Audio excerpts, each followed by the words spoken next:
অদিতি মুন্সি ও দেবরাজ চক্রবর্তীকে রক্ষা কবচ। 19 জুন পর্যন্ত দেবরাজ ও অদিতিকে গ্রেফতার নয়। রাজ্যের অ্যাডিশনাল অ্যাডভোকেট জেনারেলের মৌখিক আশ্বাস। মামলার পরবর্তী শুনানি 19 জুন। বিচারপতি জয় সেনগুপ্তের এজলাসে মৌখিক আশ্বাস। বিচারপতি জয় সেনগুপ্তের এজলাসে মৌখিক আশ্বাস। অদিতি মুন্সি ও দেবরাজ চক্রবর্তীকে রক্ষা কবচ। অদিতি মুন্সি ও দেবরাজ চক্রবর্তীকে রক্ষা কবচ। 19 জুন পর্যন্ত দেবরাজ ও অদিতিকে গ্রেফতার নয়। অদিতি মুন্সি ও দেবরাজ চক্রবর্তীকে রক্ষা কবচ। 19 জুন পর্যন্ত দেবরাজ ও অদিতিকে গ্রেফতার নয়। রাজ্যের অ্যাডিশনাল অ্যাডভোকেট জেনারেলের মৌখিক আশ্বাস। মামলার পরবর্তী শুনানি 19 জুন। বিচারপতি জয় সেনগুপ্তের এজলাসে মৌখিক আশ্বাস।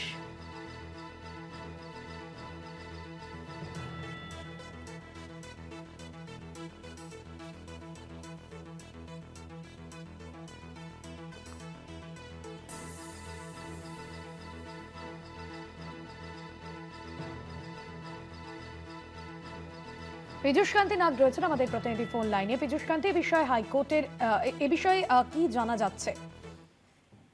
দেখো, কলকাতা হাইকোর্টে অদিতি মুন্সি এবং দেবরাজ চক্রবর্তী দুজনে যে আগাম জামিনের আবেদন জানিয়েছিলেন, সেই আগাম জামিনের শুনানি চলাকালীন তাদের আইনজীবী বিকাশ রঞ্জন ভট্টাচার্য আদালতে বলেন যে যে ধরনের অভিযোগের ভিত্তিতে এই মামলা দায়ের করা হয়েছে তা কখনোই ফৌজদারি আইনের আওতায় পড়তে পারে না।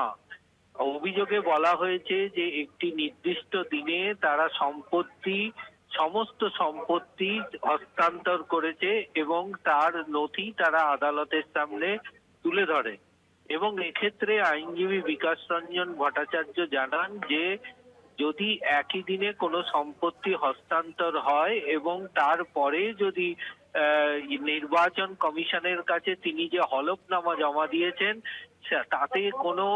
তাতে কোনো অবৈধের কোনো ব্যাপার নেই, কারণ হস্তান্তরের পরই কিন্তু তিনি তার যে সম্পত্তি বা রইল তাই সেই সম্পত্তির হিসাবই কিন্তু জমা দিয়েছেন নির্বাচন কমিশনের কাছে।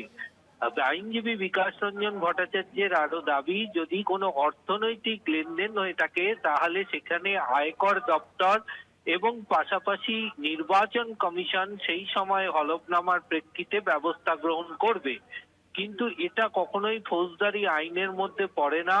এবং যদি এই হস্তান্তরের দ্বারা যদি কোনো ব্যক্তি ক্ষতিগ্রস্ত হয়ে তিনি যদি অভিযোগ দায়ের করতেন তাহলে কিন্তু এইটিকে ফৌজদারি আইনের আওতায় আনা যেত, কিন্তু এখানে কোনোটাই হয়নি।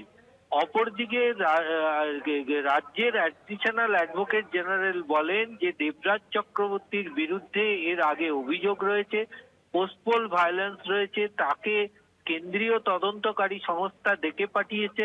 আইনজীবী বিকাশ রঞ্জন ভট্টাচার্যের দাবি যে কেন্দ্রীয় তদন্তকারী সংস্থা যদি তাকে ডেকে পাঠায় তাহলে তারা সেই তদন্ত করবেন। এক্ষেত্রে কখনোই এই রাজ্য পুলিশের তার ভিত্তি করে তদন্ত করতে পারে না। এরপরেই বিচারপতি জানান যে 10ই জুন এই মামলার তদন্ত সংক্রান্ত কেস ডায়েরি আদালতে হাজির করতে হবে এবং রিপোর্ট জমা করতে হবে। ততদিন পর্যন্ত তিনি রক্ষা কবচের বিষয়টি তুললে আইনজীবী রাজদীপ মজুমদার জানান যে তিনি দাবি করতে থাকেন যে যেহেতু অদিতি মুন্সির ক্ষেত্রে তাদের রক্ষা কবচের কোনো আপত্তি নেই, কিন্তু দেবরাজ চক্রবর্তীর রক্ষা কবচের ক্ষেত্রে আপত্তি রয়েছে। তখনই বিচারপতি বলেন যে যেহেতু এটা আগাম জামিনের আবেদন, তাই সেক্ষেত্রে কখনোই এই আশ্বাস না পাওয়া পর্যন্ত তিনি এই বিষয়টিকে রক্ষা কবচ দিতে তিনি বাধ্য, কারণ যে কোনো মুহূর্তে তারা গ্রেপ্তার করতে পারেন।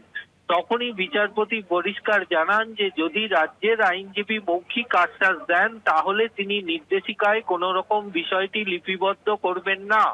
এরপরেই আইনজীবী রাজদীপ মজুমদার জানিয়ে দেন যে আগামী 10ই জুন পর্যন্ত তারা এ বিষয়ে কোনো পদক্ষেপ গ্রহণ করবেন না। সেই মৌখিক আশ্বাসের ভিত্তিতে বিচারপতি জানিয়ে দেন যে আগামী 10ই জুন মামলার পরবর্তী আগাম জামিন সংক্রান্ত মামলার পরবর্তী শুনানি গ্রহণ করবেন। যেহেতু রাজ্যের আইনজীবী additional advocate general Rajdeep Majumdar আশ্বাস দিয়েছেন যে ততদিন পর্যন্ত তাদের বিরুদ্ধে কোনো গুরুত্বপূর্ণ পদক্ষেপ গ্রহণ করা যাবে না, তা গ্রহণ করা হবে না, তাই আপাতত স্বস্তি পেলেন দেবরাজ চক্রবর্তী ও অদিতি মুন্সি।